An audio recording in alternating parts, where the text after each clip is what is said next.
So we are Group 4, and we are going to be presenting about John Deere, the company. If we can pull this up. All right. All right, the beginning, John Deere, he was head of the company. He's the founder, the creator, the visionary of the company. Um, he heard the pleas of the farmers on the eastern coast, because the east coast has really sandy soil opposed to the more rough and um, thick soil found in the Midwest. So he had to create a special plow that was able to get through the sand much easier. So he was able to cater to a very unique audience, and that's what set his company apart from just the regular old people that were making plows. And he was able to build upon this success by how he managed his inventory.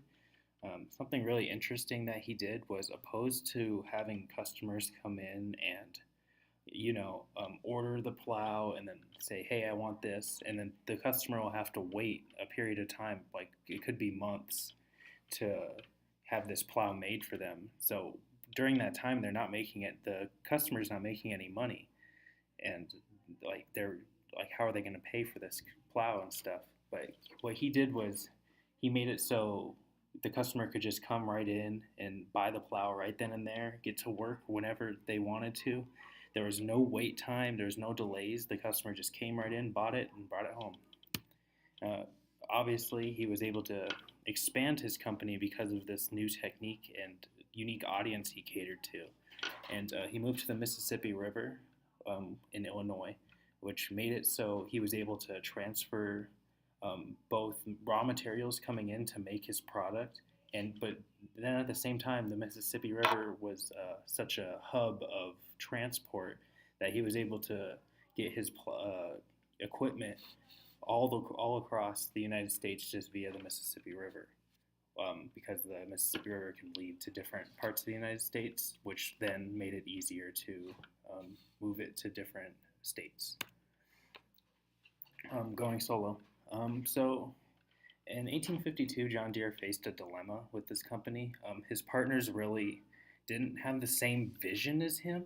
His partners cared about making money. They didn't care about the quality of the product. They wanted to lower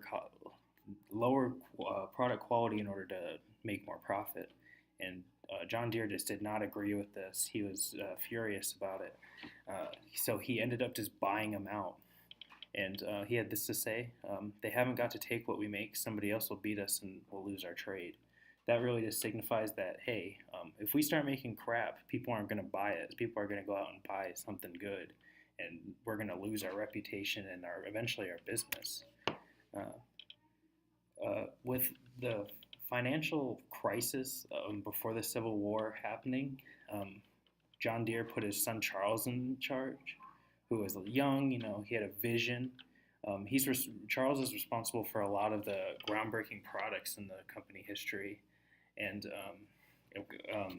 he was able to pioneer new avenues and new products, like this Hawkeye riding cultivator. Basically, what it was it was a plow, but it had really unique features, like a brake. Like they thought of putting a brake on a plow. Like, who would ever think of that? It was just another one of this innovation and pioneering to new products, new and high quality products. Obviously, the success continued to grow, so they had to become a corporation.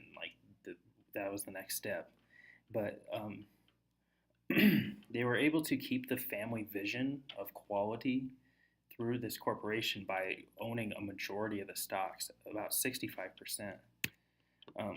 They were able to also gain attention of the Paris Universal Exposition, which basically put 50 plows head to head, 50 different plows, 50 different companies, put them head to head in a field and just have people watch them go at it.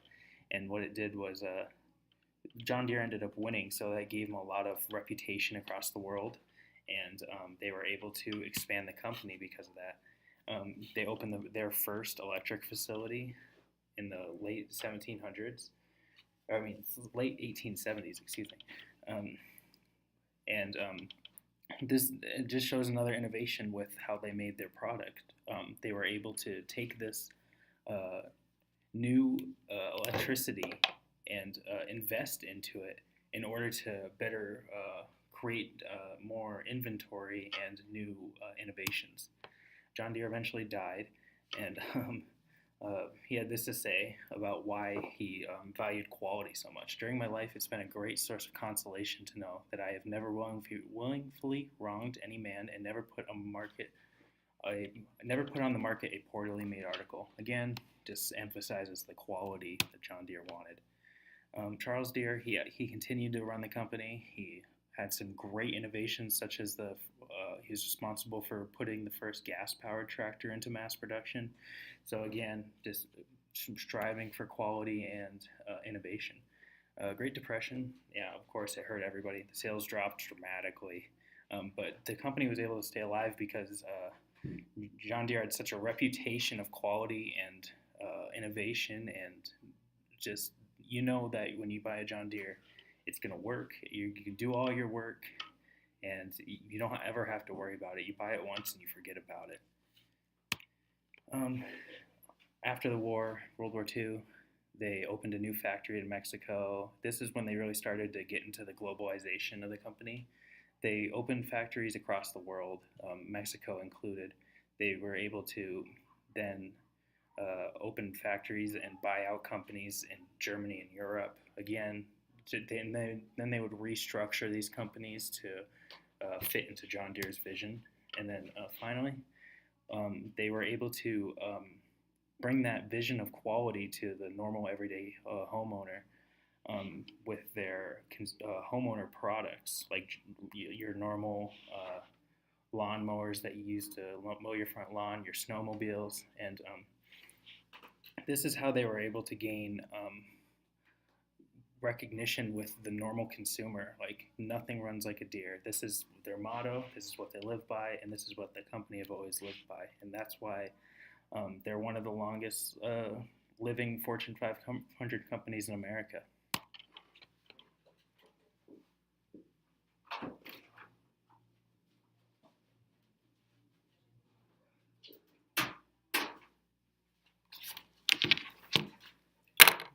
John Deere has displayed a vast amount of practices and management excellence that have made the company successful. The best practice in management excellence would be globalization, the trend of the world economy towards becoming a more interdependent system, multiple other markets, and advantages in other markets.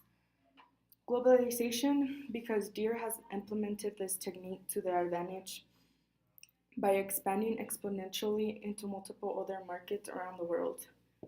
Second, identification, quality control. Deere uses a very high standard of quality control when creating their products in which they have gained competitive advantage. Quality control can be reached by better organization.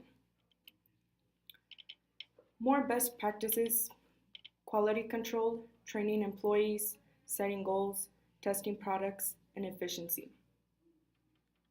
Benefits of best practices: higher success rate, more efficient, durability, and expanding markets. Why we choose globalization and quality control. Research of companies' most successful traits, multinational organization, constantly innovating, and expansion into multiple markets. John Deere is a multinational corporation, meaning it is large enough to operate in several companies. They maintain quality of their products while at the same time expanding to new markets. John Deere has also recognized the benefits of bringing innovative technology to the world that no other competitor has thought of making to their industry. In 2010, globalization, John Deere opened a new plant in Russia. Why Russia of all places? Russia has great advantages in all of these areas and the potential to become one of the world's major food producing areas, or bread baskets. Russia has 9% of the entire world's arable land, 20% of the forestry, and 8% of the world's fresh water.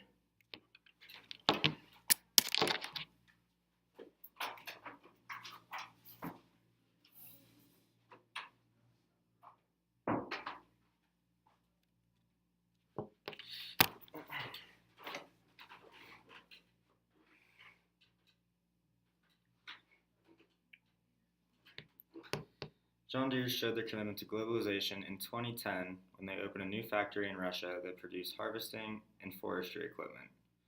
The reasoning for this decision was because they saw Russia as an emerging agricultural market. Samuel Allen, Deere's current CEO, said, Russia has great advantages in all these areas and the potential to become one of the world's major food producing areas, or breadbaskets. Russia also has 9% of the entire world's arable land, 20% of the forestry, and 8% of the world's fresh water. Obviously, Russia seems to be a country that has potential in becoming the future of agriculture, but the process of getting equipment there can be difficult. Deere does something unique when it comes to how they manufacture their Russian products. They make it in the US, then put it into a shipping container and ship it to Russia, where it is reassembled, tested, and sold, which then results in lower tariffs. Through this process, Deere can keep the quality of the products high because it is manufactured in the United States using already proven manufacturing techniques and veteran Deere employees. The quality of product is what sets Deere apart from other European companies and what has set them apart from American companies over 150 years. One of the team leaders on the Russian assembly line said, "At a Russian manufacturer, I think they let through a lot of defects compared with American companies. Here, you don't hide things, and if something is broken, you need to come and say it's broken." Globalization and quality have been trademarks of Deere since its inception and what makes it one of the powerhouses in the agricultural field.